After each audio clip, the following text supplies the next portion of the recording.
Martians are invading the Earth, and this man has to bring his estranged children to safety. However, with their strained relationship, they are drifting apart more than ever. Will he manage to succeed and gain their trust again? Hello and welcome to our channel. Today we'll recap and review an American science fiction action film, War of the Worlds. Let's check it out. Are you okay? Where's this under? Hold it, stop! Ray, a dock worker situated in Brooklyn, heads home from work and sees his pregnant and very disappointed ex-wife, Mary Ann. She has been waiting for him to drop off their two children, Robbie and Rachel, as she'll be going with her new husband, Tim, to her parents' house in Boston. Ray tries to get Robbie, who got out of the car, but his teenage son ignores him, whereas Rachel, his daughter, greets him. Not very enthusiastically, though. Upon entering the house, Mary Ann calls out his living situation and doesn't even trust that he's capable enough to babysit their children, which pisses him off. He even gets more upset when Rachel, his only child who even cares to greet him, is evidently much closer to her stepfather. Later that day, Robbie's watching the news reporting about a series of electromagnetic storms and seismic activities in other parts of the world. He gets interrupted by Ray, who invites him to play baseball outside in an attempt to bond with him. Robbie half-heartedly takes his invitation and goes to his backyard to play ball. At this point, the strain on his relationship with his children is shown when Robbie expresses his dissatisfaction with coming to his house and spending time with him. He also refuses to respect his father and just blatantly calls him by his name. Once again,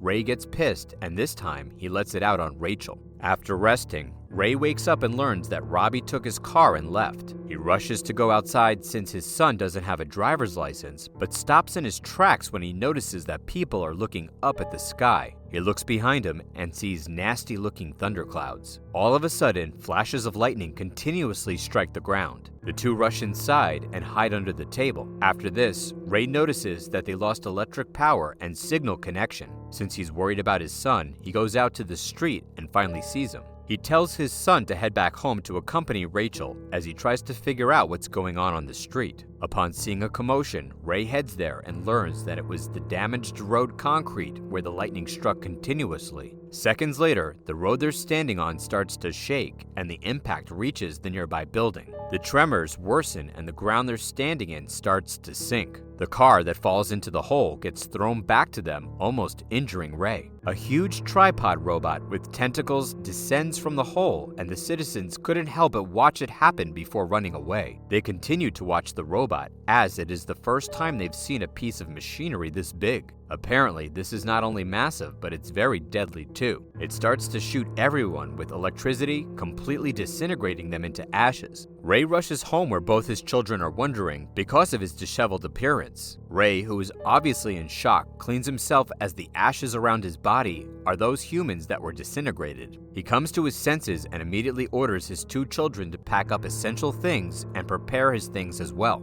including a pistol he's been keeping. Ray then steals a car from one of his friend's garages and takes off. As the chaos unfolds behind them, Ray desperately avoids it while his children are shaking in fear, especially Rachel, who is freaking out. Instead of comforting her, Ray yells at her to keep it together. Wow, Parent of the Year.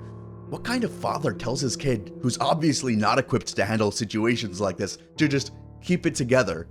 Obviously, their distant relationship is not just because they don't live together, but also because Ray has some work to do on himself. You need to do better than that, Ray. As a good brother, Robbie helps Rachel to calm down. Ray starts to tell Robbie what he witnessed earlier and emphasizes that whatever's out there, it's definitely killing everyone who's in its line of sight. After a few hours of driving, they reach Mary Ann and Stuart's home safely. Unfortunately, no one's there. Since he's the only adult and technically their legal guardian at the moment, he tries to keep it together. However, the children remain impassive as they don't feel any connection with him as he's been absent most of their life. Ray takes his children to the basement to keep them safe. In the middle of the night, they were awakened by flashing lights from the outside, which is followed by the gushing winds and tremors. A high-pitched sound plays in the background as if something's gonna burst, and they take this as a sign to leave the place. Robbie leads them to an underground room where the water pipes are. Fortunately, they were just in time before whatever was outside exploded. If they were just a second late, they will perish just like the others. The next day, Ray quietly goes outside and sees the aftermath of the explosion. He carefully goes upstairs and sees an airplane crash towards the house, tearing the whole house apart. See, if they aren't the main characters of this film, they would have just died right there, as they're literally just inches away from death.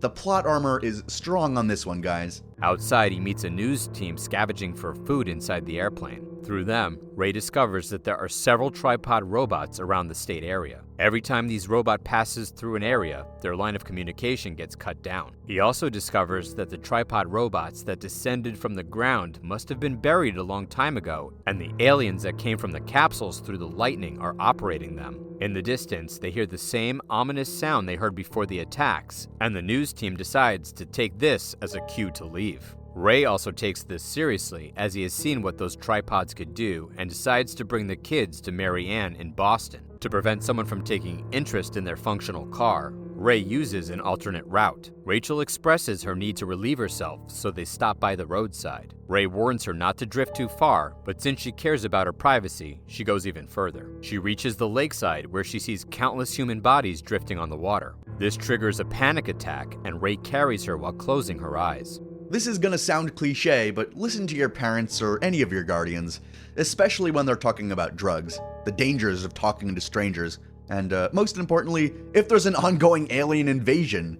Meanwhile, countless troops and tanks pass by them. Robbie tries to catch their attention as he wants to join them in fighting the aliens. Ray scolds him for being impulsive, which causes Robbie to accuse him of leaving them under Mary Ann's care so he can go back to only caring about himself. Upon hearing their argument, Rachel begs him not to go, and Robbie complies with a heavy heart. Ray gives him permission to drive the car to ease the tension between them while he takes a rest. However, after catching the attention of people because their car is functional, Robbie and Ray exchange seats. The more they go further, the more the crowd gets aggressive towards them. Ray tries to pick up the speed, however, a mother carrying a child is on the path, causing him to swerve to a nearby post. The crowd takes this opportunity to attack them and break their car apart. They take Robbie and Ray out of the car and beats them up. Rachel tries to get out of the car but gets stuck, so the crowd forces their way inside. Seeing that both of his children are in harm's way, he takes out the gun and fires it, causing everyone to get off his car. However, another man with a gun holds him at gunpoint and demands his car. Defeated, he says that he only wants his daughter, and he carefully gets her into his arms as the three of them back away before another chaos unfolds. They decided to continue their journey on foot. On the street, they overheard that the tripod robots are now everywhere in the world. They also see a train passing by. However, it's on fire, suggesting that even that is unsafe.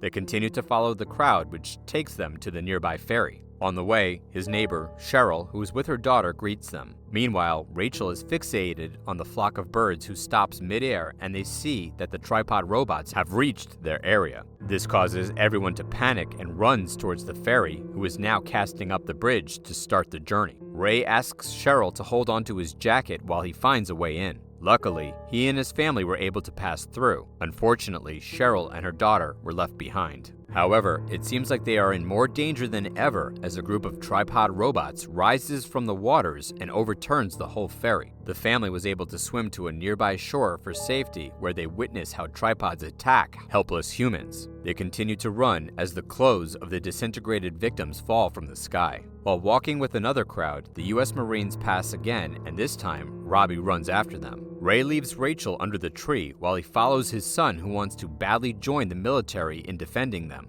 While Ray is convincing Robbie to drop whatever's pushing him to join the military, a couple tries to take Rachel to evacuate. Rachel tells them that her father is nearby, but the woman still insists on taking her with them. After Robbie's several pleas to let him go and sees the woman pulling Rachel away, he runs to Rachel to take her. The Marines have been defeated and everyone is now running away for their lives. After assuming that Robbie is killed alongside the army, Ray also flees with Rachel in his arms. A man named Harlan invites them to his basement to seek refuge. Harlan welcomes them to stay with him even for weeks, but starts to talk strangely and suggests they fight together the aliens on their own, showing that he's gone mad. One day, two robots come down to inspect the basement where they're staying, but they successfully evade its attacks by outsmarting it and having good hiding skills. Harlan even tries to attack them twice, but Ray stops him both times, as this will disclose their location and will instantly bring them to their deathbeds. To Ray, surviving and making sure his daughter lives by the end of the day is more important than being brave.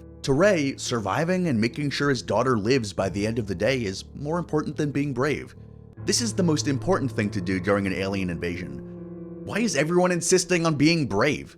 What can we humans do against gigantic and murderous robots? After days have passed, red vines start to spread across the place. It appears that the aliens are starting to transform Earth into a habitable place for them by building a vegetation area and using human blood and flesh as fertilizer. Upon seeing this, Harlan finally descends into madness and starts to shout in fear. Fearing that his loud voice will disclose their location, Ray silences Harlan forever. A little later, a tripod robot discovers their whereabouts, so Ray kills it with an axe. Rachel flees the scene and runs outside. After making sure the tripod is dead, Ray runs after her but gets baffled upon seeing the frightening view of the alien vegetation. There he sees another tripod, so he enters a car to shield himself. However, the tripod shifts its attention to Rachel and takes it with one of his tentacles. Ray gets a handful of grenades and intentionally gets caught so he can join Rachel and other victims inside a pod where the aliens keep their human fertilizers. Since the robot are taking them one by one, Ray acts fast and destroys their robot from within using a grenade, which gives them the opportunity to escape. After several days of traveling on foot, they finally reach Boston, where they notice that the tripods went down on their own and the dried up vegetation. Ray then notices that the protective layer of the tripods has been deactivated, as the birds can freely land on them. He informs the soldiers, and they take this as a cue to attack it. After several fatal blows, it crashes into the ground and they surround it to see any signs of danger. Instead, they only see that the alien operating it has died on its own. Ray finally brings Rachel back to Mary Ann, who tearfully welcomes her in her arms. Rachel also hugs Robbie, who miraculously made his way back to his mother unscathed. At the end of the movie, it appears even if the aliens had the ability to defeat every possible weapon out there, humanity still prevails. It turns out that they perished as their immune system couldn't handle the microbes that humans have been living with for countless years. Despite being powerful on the battlefield, they cannot win against the humans, who have earned their right to live on Earth after all these years. If you like alien invasion films but are fed up with open endings, this movie is definitely for you. Did you hear that ending? This is such a unique and realistic way to end an alien invasion film.